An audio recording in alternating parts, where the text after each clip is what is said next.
Boa noite, bem-vindo ao episódio 35. Vamos falar sobre acupuntura, por incrível que pareça, ou pelo menos o fluxo de energias. Sabe como é que é? A vida, a vida de um hippie. Então, se você lembra no começo do episódio, o professor Marco tá vendo na verdade as notas do Irmão do Scar, e as notas do Irmão do Scar falam da alcaistria, que é a alquimia de Xing. A alquimia de Xing é da Xing é a nação da Shao Mei e do Ling. E logo depois ele vê as anotações e fica muito confuso. O Shao Mei mostra os pontos que ela usa para mexer com o corpo do Dr. Marco e obviamente essa cena lembra muito que alcaistria lembra muito acupuntura. E ela até mesmo fala que a alcaistria na verdade mexe com o fluxo da energia das pessoas, por isso que é medicinal. E também essa parte de entender o povo, né? Eu acho interessante. E se você lembrar, a alquimia de Amestres, né, que é a nação do Fumero Alchemist, do Furrer, essas coisas, eles não mexem com essa parte do fluxo do corpo, eles mexem mais com manipular objetos inanimados. Até você lembrar que, na verdade, a alquimia de Amestres só funciona por causa das almas do povo que foi sacrificado pelo pai lá 1500 anos atrás. E então, obviamente, a alquimia de Amestres é a mesma coisa da alquimia de Xing. A única diferença é que Xing não tem essa base de almas literalmente debaixo da terra para você conseguir manipular as coisas, né? Você tem que usar a energia do corpo que você tem presente ali, ou do seu corpo, essas coisas assim. Enquanto que, pelo menos na teoria, se não me engano, a alquimia de Amestres é tipo, eles falam que é na crosta da terra, mas aí tem esse negócio. E até esses poderes são bem representativos, né? Da liderança dessas nações, que nesse caso a liderança de Amestres, como mostrado pelo um cara lá do Raven, a liderança de Amestres ela não se importa com o povo, ela está usando o povo como energia, está literalmente até sacrificando o povo para ter a energia do povo por, sabe, certos objetivos malignos do pai, que a gente descobre depois o que é. E enquanto que em Xing eles têm que entender o povo mais, eles têm que usar o fluxo de energia do povo para conseguir ter poderes, né?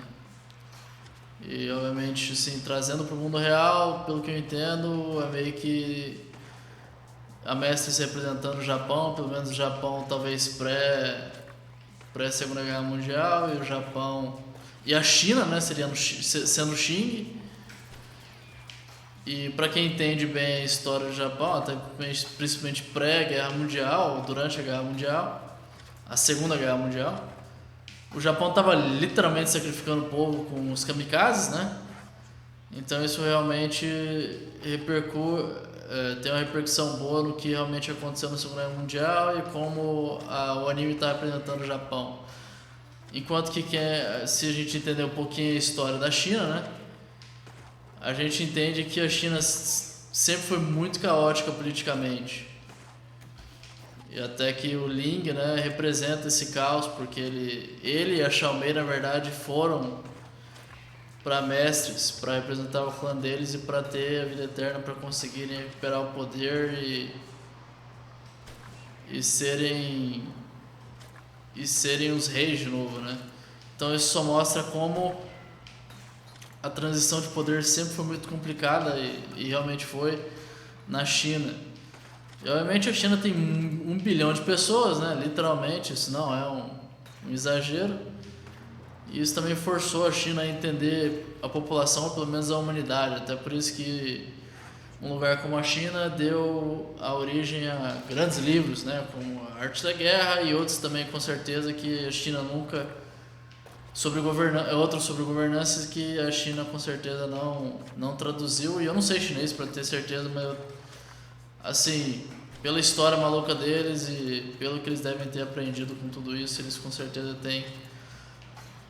devem ter livros sobre essa parte de liderança, essas coisas de ciclos populacionais, ciclos de nações, essas coisas.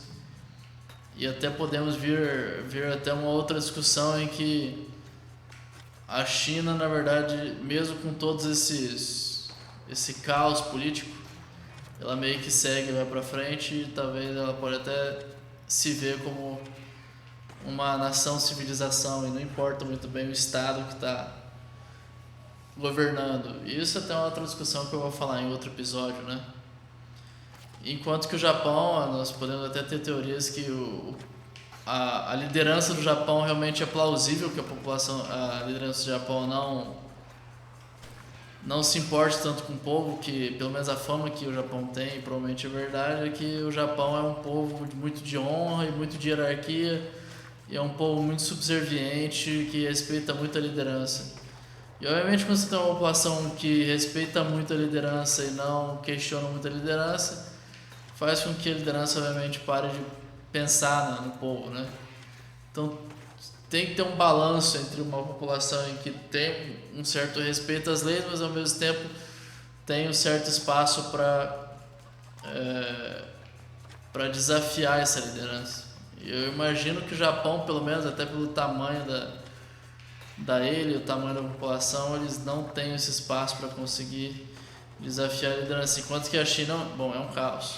Só dizendo isso. Esse caos, obviamente, a China conseguiu usar a sua vantagem. E é isso, pessoal. Se vocês gostaram desse vídeo, deem um like. Eu também já vou avisando que eu estou fazendo o script agora. Eu estou escrevendo o livro. Talvez seja o livro também. Eu estou escrevendo o vídeo antes de fazer, então eu espero que esteja bem melhor, bem mais linear. Se vocês gostaram do vídeo, deem um like. Se gostaram do canal, se inscrevam. Muito obrigado por tudo. Nos vemos na próxima.